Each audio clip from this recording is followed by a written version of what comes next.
আসো, চলে আসো ক্লাসে। আস্তে আস্তে আমরা শুরু করে দিই, একটু দেরি হয়ে গেল, খুবই দুঃখিত।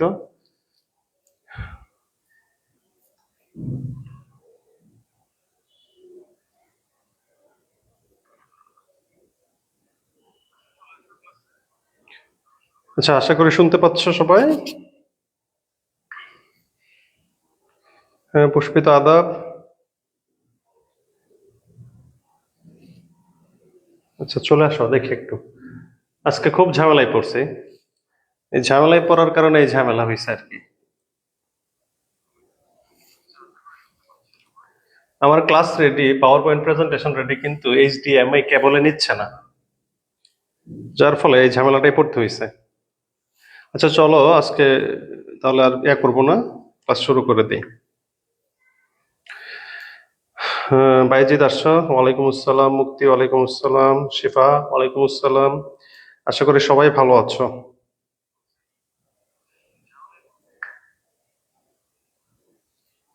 ওয়ালাইকুম আসসালাম।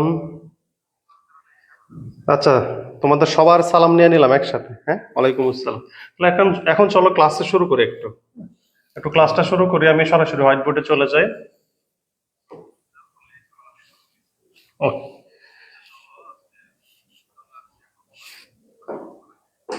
আচ্ছা, এটা করে দেই। আচ্ছা, এখন তোমাদের যে বিষয়টা হলো, আজকে আমাদের লেকচার 3 পড়ার কথা। এইখানে আমার সব রেডি ছিল, কিন্তু দুঃখের বিষয় আমার দুইটা ল্যাপটপ, দুইটাতে একটাও কাজ করতেছে না। আচ্ছা, তাহলে এখন দেখো, আমরা শুরু করি যে জিনিসটা, যে তোমাদের কাছে যে আমাদের স্টাডি আউটলাইনটা আছে, একটু স্টাডি আউটলাইনটা হাতে নাও। স্টাডি আউটলাইনটা হাতে নিলেই আমরা পড়াশোনা শুরু করে দিতে পারি। আচ্ছা, স্টাডি আউটলাইনের যে জিনিসটা ছিল, প্রথমে ছোট প্রশ্ন ছিল। দেখো, তৃতীয় অধ্যায় যেটা আছে, তৃতীয় অধ্যায়ে ছোট প্রশ্ন ছিল আমাদের। আচ্ছা, তৃতীয় অধ্যায়ে যে ছোট প্রশ্নগুলো ছিল, এই ছোট প্রশ্নগুলো দেখো, বলা হয়েছিল যে কোন যুগে আবৃতবীজী উদ্ভিদের উৎপত্তি ঘটেছিল। সেই সম্পর্কে বলছিল, যে আবৃতবীজী উদ্ভিদের উৎপত্তি সম্পর্কে।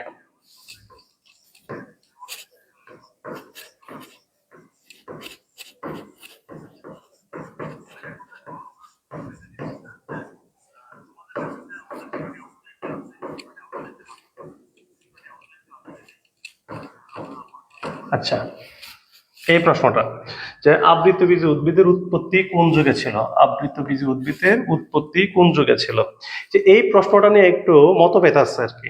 এই প্রশ্নের উত্তর আসলে কি হবে, এটা নিয়ে বিজ্ঞানীদের মধ্যে মতভেদ আছে, তোমাদের বইয়ের মধ্যে মতভেদ আছে। তাহলে তোমরা যে জিনিসটা লিখবা, সেটা হলো, লিখবা যে মেসোজোয়িক যুগ, এইটা হলো সবচেয়ে বড় যুগ, এটার মেসোজোয়িক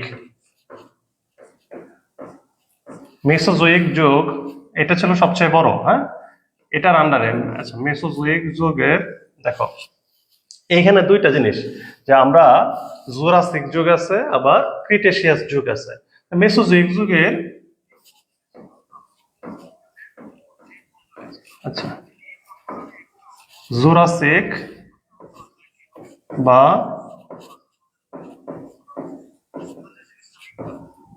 ক্রিটেশিয়াস পিরিয়ড। আচ্ছা, এটা আমি, আমার সব রেডি ছিল, জাস্ট খালি দেখাইলেই পারতাম, কিন্তু ল্যাপটপ ঝামেলার কারণে হয়েছে। মেসোজোয়িক যুগের জুরাসিক বা ক্রিটেসিয়াস পিরিয়ড।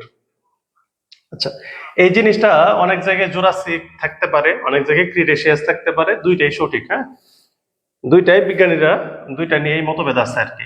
তা তোমরা এইভাবে লিখবা, যে আবৃতবীজী উদ্ভিদের উৎপত্তি হয়েছিল মেসোজোয়িক যুগের জুরাসিক বা ক্রিটেসিয়াস পিরিয়ডে, এই কথাটা লিখবা তোমরা। তারপরে দেখো, যেটা ছিল দুটি ফসিল গুপ্তবীজির গণের নাম। আচ্ছা, আমার পরের যে প্রশ্নটা চাইছে, সেটা হলো দুইটা ফসিল গুপ্তবীজী উদ্ভিদ।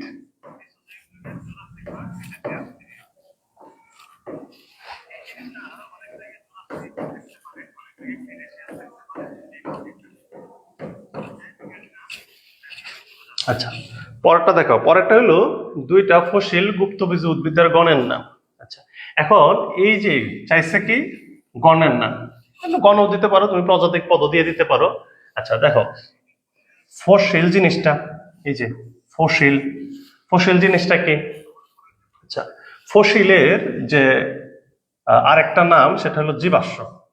ফসিল ইংরেজি শব্দ, আর ফসিলের বাংলা নাম হলো জীবাশ্ম। ফসিল হলো ইংরেজি শব্দ, FOSSIL, ফসিল। ফসিলের বাংলা শব্দটা হলো জীবাশ্ম। এখন এই জীবাশ্ম জিনিসটা আমরা অনেকে জানি না। আচ্ছা, জীবাশ্ম, হ্যাঁ, তাহলে এই যে জীবাশ্ম জিনিসটা যেটা, তাহলে জীবাশ্ম হলো যে দেখো, জীবাশ্মকে যদি আমরা ভেঙে ভেঙে লিখি তাহলে আমরা লিখতে পারি কি জি প্লাস অশ্ব। এই যে অশ্ব শব্দটা, এই অশ্ব শব্দের অর্থ কি? দেখি কে পারো, লিখো তো। অশ্ব শব্দের অর্থ কি? এই যে অশ্ব, এই অশ্ব শব্দের অর্থ কি?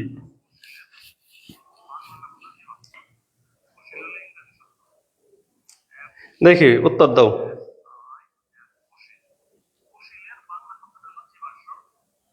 বলো কে পারো দেখি। জীবাশ্ম শব্দের এই যে অশ্ব আছে, এই অশ্ব শব্দের অর্থ কি?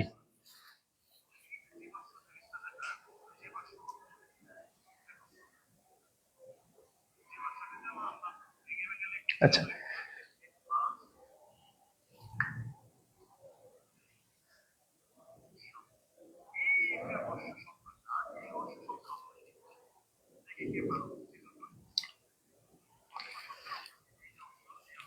দ্রুত দ্রুত লিখো দেখি অশ্ব শব্দের অর্থ কি। দেখি কে পারো।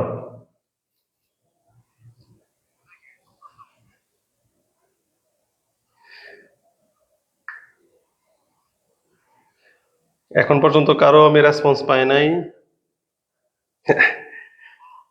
আচ্ছা দেখি, তোমরা এখনো কেউ রেসপন্স করো নাই। আর তোমাদের ক্লাসে উপস্থিতি দেখে মোটামুটি হতাশ হয়েছে আমি। ক্লাসে এখন পর্যন্ত তোমরা উপস্থিত আছো মাত্র 8 জন। তৃষা আসছো একটু দেরি করে। আচ্ছা, যাই হোক, তোমরা এখনো উত্তর করতেছো না। এই অশ্ব শব্দের অর্থ হলো পাথর। এই অশ্ব শব্দের অর্থ হলো পাথর। এখন দেখো, কোনো একটা জীব মরে যাওয়ার পর দীর্ঘ সময়ের ব্যবধানে সে যদি ডিকম্পোজ না হয়, অর্থাৎ কোনো ব্যাকটেরিয়া যদি তাকে